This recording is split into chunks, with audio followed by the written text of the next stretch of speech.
बहुत सारे digital marketing institutes 80,000 रुपए से लेके 1 लाख तक के कोर्सेज बेच रहे हैं और वो क्लेम करते हैं 100% जॉब गारंटी। इवन कुछ सो कॉल्ड बहुत बड़े इंस्टीट्यूट्स उन्होंने अपनी वेबसाइट पर ये क्लियरली मेंशन करके रखा है, अगर आपकी जॉब 4.5 लाख 5 लाख रुपए एनुअल पैकेज पर नहीं लगती है तो आपका 50 से 60% पैसा जो आपने उस कोर्स के लिए दिया है वो आपको रिफंड हो जाएगा। ये जो पूरी मार्केटिंग हो रही है इसके पीछे की रियलिटी क्या है इस वीडियो में समझेंगे।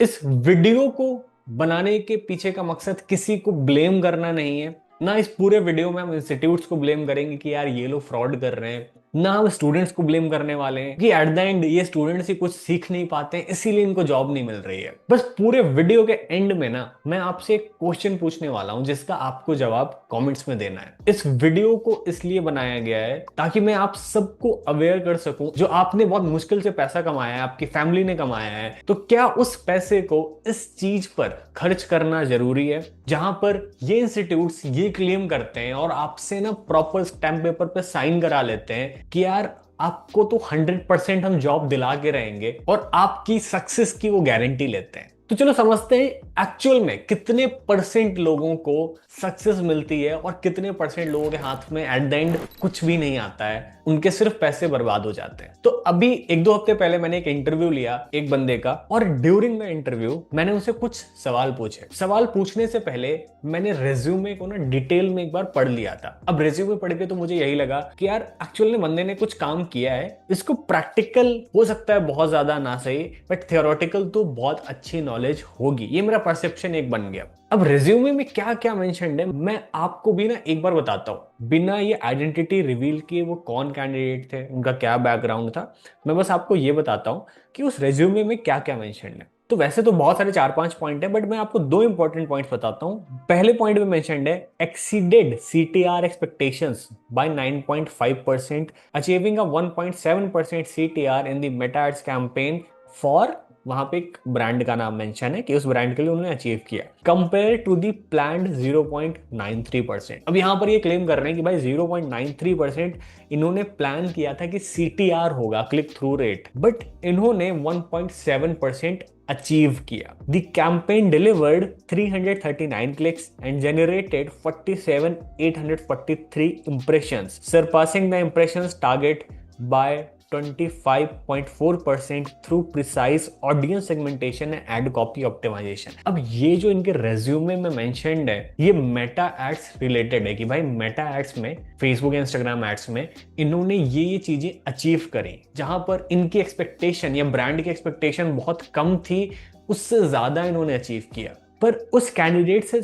जब मैंने ये सवाल पूछा कि यार एबीओ सीबीओ क्या होता है, इसका फुल फॉर्म क्या है, तो उनके पास इसका जवाब भी नहीं था। मैंने उनसे मेटा एड्स में लास्ट 5-6 महीने में क्या क्या अपडेट्स आए हैं, क्या मेजर चेंजेस आए हैं, उनको उसका भी नहीं आइडिया था। और फिर मैंने लास्ट में बहुत सिंपल सवाल पूछा कि जब भाई आप मेटा एड्स कैंपेन सेटअप करते हो तो वहां पर कुछ 4-5 या 6 तरीके के ऑब्जेक्टिव्स आते हैं, तो बस उन ऑब्जेक्टिव्स के नाम बता दें, जैसे कि वहां पे लिख के आता अवेयरनेस, सेल्स, लीड्स। तो मैं इतना एक्सपेक्ट कर रहा था यार कि एटलीस्ट इतना तो पता ही होगा कि वहां पर कितने तरह के ऑब्जेक्टिव्स हैं, बट ये तीनों ही क्वेश्चंस के मुझे सही जवाब नहीं मिले। अब मैं आपसे सवाल पूछूंगा, आप जो वीडियो देख रहे हो, आपको क्या लगता है यार कि इस पॉइंट पर किसकी गलती है? ये जो रेज्यूमे में लिखा हुआ है, इतना वेल डिस्क्राइब्ड जो रिजल्ट आया है, क्या क्या उस पर्सन ने ला दिया जिसको ये बेसिक क्वेश्चन या बेसिक अंडरस्टैंडिंग भी नहीं है मेटा एड्स की? और जो यहाँ पे लिखा हुआ है ना, ये सिर्फ स्टूडेंट ने या उस कैंडिडेट ने खुद नहीं लिख दिया है, ये प्रॉपर उस इंस्टीट्यूट ने ना लिखवाया है, क्योंकि ये इंस्टीट्यूट बेसिकली अपने सारे कैंडिडेट्स को ना एक मॉकअप प्रोजेक्ट टाइप का देता है कि इस पर आपको मैंने 1-2 हजार रुपए का एड बजट दिया और इस पे आप चलाओ और ये चीजें आपको अचीव करनी है और फाइनली ये चीजें उठाओ अपने रेज्यूमे में लिख दो। अब ये मैं आपको क्यों बता पा रहा हूं, क्योंकि स्पेसिफिक इस इंस्टीट्यूट से मैंने 50-60 से भी ज्यादा बच्चों के कुछ इंटरव्यूज मैंने कर रखे हैं और सबका सेम रिज्यूमे का फॉर्मेट है ऑलमोस्ट। उसमें से बहुत सारे लोगों के ब्रांड्स के नेम सेम होते हैं और सबको एक कैंपेन चला दिया जाता है जिसका कैंपेन का बजट है 2000 रुपए। तो वो एक कैंपेन चला दिया गया और हर इंसान अपने रिज्यूमे में लिख देता है। तो मैं इस वीडियो में ना आपको जितनी भी चीजें बता रहा हूँ ना, फैक्ट्स और डेटा के बेस पे बताऊंगा जो कि एकदम रियल है। मैं कुछ भी अपनी बनाई हुई कहानियां नहीं सुनाने वाला हूं, मैं एकदम रियल ऑनेस्ट फैक्ट्स बताने वाला हूं। हो सकता है सुनने में आपको खराब लगे, कोई ब्रांड क्लेम करे कि यार मैं झूठ बोल रहा हूं, बट मैं आपको सिर्फ फैक्ट्स बताऊंगा। तो अब मैं आपसे क्वेश्चन पूछता हूं, आपको क्या लगता है यहां पर कौन गलत है? वो इंस्टीट्यूट गलत है जिसने ये चीज लिखवाई, या वो स्टूडेंट जिसको ये बेसिक अंडरस्टैंडिंग भी नहीं है मेटाएड्स की? नीचे मुझे कमेंट में बताओ। अब आ जाते हैं दूसरे सवाल पे।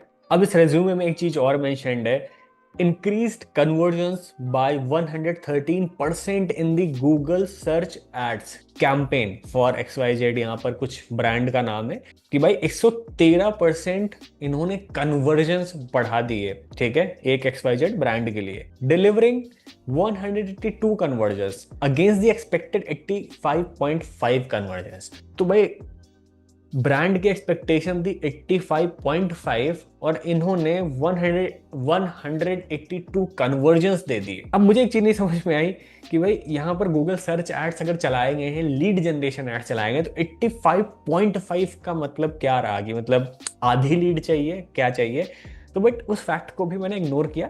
बट एक ऐसा पर्सन जिसने ब्रांड की एक्सपेक्टेशन थी 85.5 और उसने कन्वर्जन्स डिलीवर किए 182, मतलब 113% बढ़ा के रिजल्ट दिया। और कैसे दिया? Through tailored ad copies, strategic keyword optimisation reduced the CPA by 37.5%। ठीक है, 37.5% का सीपीए ने रिड्यूस कर दिया, कॉस्ट पर एक्विजिशन जो कि 6.99 था उससे कम इन्होंने कर दिया 4.37% ऑप्टिमाइज करके, while boosting the CTR to 1.7% from the planned 0.93%। मतलब हर फैक्ट अगर आप पढ़ोगे तो इसमें क्लियरली मेंशन्ड है कि भाई इतना कम एक्सपेक्टेशन थी ब्रांड की और हर चीज हमने एक्सपेक्टेशन के ऊपर डिलीवर करी।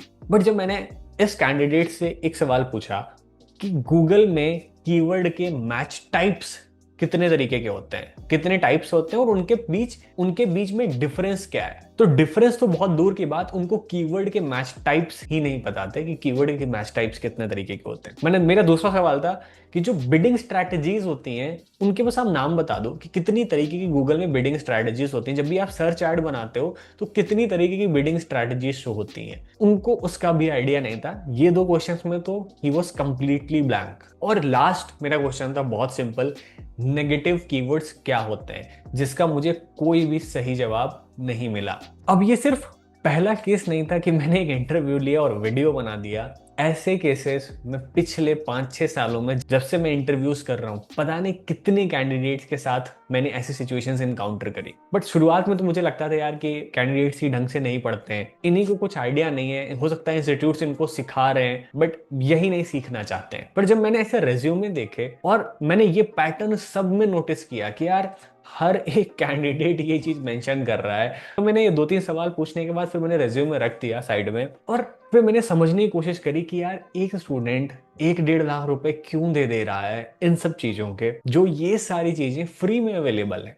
फ्री में आपको मेरे चैनल पर बहुत बड़े बड़े जो डिजिटल मार्केटिंग में नाम है, जो बहुत अच्छा पढ़ाते हैं, उनके चैनल पर आपको फ्री में कंटेंट मिल जाएगा। ठीक है, बट इतना सब कुछ होने के बाद भी लोग 1-1.5 लाख रुपए क्यों दे देते हैं? तो मैंने उनसे एक सवाल पूछा कि भाई आपने डिजिटल मार्केटिंग क्यों चूज करी है, क्यों आपको लगता है कि यार आप इसमें करियर बना सकते हो? और उन्होंने एक बहुत इंटरेस्टिंग जवाब दिया। उन्होंने बताया कि उन्होंने एक पास्ट में होटल मैनेजमेंट का कोर्स किया और वो एक होटल में जॉब करते थे पहले। वहां उस होटल में देखा कि यार एक स्पेसिफिक डिपार्टमेंट है जो डिजिटल मार्केटिंग करता है और वो मस्त अपना लैपटॉप पे बैठे रहते हैं, काम करते रहते हैं और जॉब के साथ साथ में ना वो बहुत सारे प्रोजेक्ट्स भी मैनेज करते हैं फ्रीलांसिंग बेसिस पे। तो उससे ना वो बहुत एक्स्ट्रा पैसा भी कमा लेते हैं। मतलब जॉब में तो सपोज महीने का 20,000 कमा रहे हैं, अलग से भी वो 15-20 हजार रुपए कमा लेते हैं। वो चीज उनको बहुत इंटरेस्टिंग लगी। उनको तो ये लगा कि यार मैं होटल मैनेजमेंट करता हूँ, मुझे तो बैठने का वक्त नहीं मिलता है, ये काम करो वो काम करो, और मैं कोई अलग से फ्रीलांसिंग भी नहीं कर सकता हूँ। बट ये लोग तो अपना मस्त लैपटॉप पे बैठे रहते हैं, काम करते रहते हैं और अलग से फ्रीलांसिंग भी करते हैं और अच्छा खासा मुझसे ज्यादा पैसा कमा रहे हैं। ये सोच के उन्होंने एक डिजिटल मार्केटिंग का कोर्स कर लिया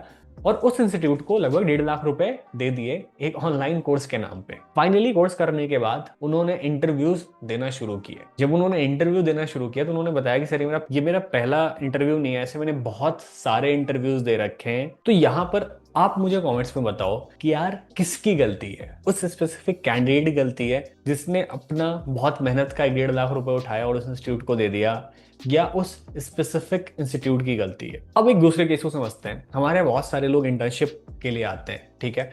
हाल में 2-4 लोगों ने अभी इंटर्नशिप शुरू करी और फिर मैंने ना उससे बात किया कि यार आपने कहाँ से कोर्स किया है, कहाँ से आपने पढ़ा है? तो उन्होंने भी एक ऑफलाइन इंस्टीट्यूट से अच्छा खासा महंगा कोर्स कर रखा है, ठीक है, जहां पर उन्होंने 70-80 हजार रुपए दिए और उस इंस्टीट्यूट ने प्रॉपर उनको गारंटी ली कि भाई हम आपको जॉब दिला के रहेंगे, ठीक है। तो हमारी एजेंसी में फिक्स्ड है, हम किसी को भी फ्री इंटर्नशिप पे नहीं रखते हैं। We always give them a paid internship, right. तो भले हो सकता है कि स्टाइपेंड स्टार्टिंग की जो सैलरी है वो बहुत कम रहे, but we give them a salary from the first month. But HR ने मुझे बताया कि सर ये candidate they were also okay कि वो 3 मंथ्स की ना फ्री इंटर्नशिप भी कर सकते हैं। तो मैंने उनसे सवाल पूछा कि यार मुझे एचआर ने बताया कि आप 3 मंथ्स फ्री इंटर्नशिप के लिए भी रेडी थे, जहां पर हम आपको कुछ भी पे नहीं कर रहे थे, बट आप क्यों रेडी थे? क्योंकि आपके इंस्टीट्यूट्स तो आपको 100% जॉब दिला रहे हैं ना। मतलब अगर आपके इंस्टीट्यूट्स आपको जॉब दिला रहे हैं तो क्या आप फिर भी जॉब नहीं करना चाहते हो, फिर भी आप फ्री इंटर्नशिप करना चाहते हो? तो उन्होंने मुझे बताया कि यार कि सर ऐसा नहीं है। हम लोगों ने बहुत सारे जगह इंटरव्यूज दिए और इंटरव्यू देने के बाद हमारे कहीं भी इंटरव्यूज क्रैक नहीं हो रहे थे, ठीक है। तो हमने जब इंस्टीट्यूट में फिर से बोला कि यार कि हमें कहीं भी जॉब नहीं मिल रही, कहीं भी इंटर्नशिप नहीं मिल रही है, तो इंस्टीट्यूट वालों का जवाब होता है कि स्टार्टिंग में तो ऐसे ही होता है, लोगों को या तो आपको फ्री इंटर्नशिप करनी पड़ेगी, फिर आपको 2-3 महीने बाद सैलरी मिलना शुरू हो जाएगी और धीमे धीमे आपकी ग्रोथ होगी। बट वही इंस्टीट्यूट कोर्स ज्वाइन करने से पहले इस तरह से क्लेम करते हैं कि आपको 100% जॉब मिलेगी मिलेगी और वो इंस्टीट्यूट दिलाएंगे, और वो बाकायदा ना स्टैम्प पेपर पे साइन करा के लेते हैं, उन सबके साइन थे। तो मैंने पूछा यार कि अगर उन्होंने प्रॉपर एग्रीमेंट किया है तो आपको क्यों जॉब नहीं मिल रही है? तो सबका जवाब ऑलमोस्ट सेम ही था, अब हम लोग इसमें कुछ कर नहीं सकते।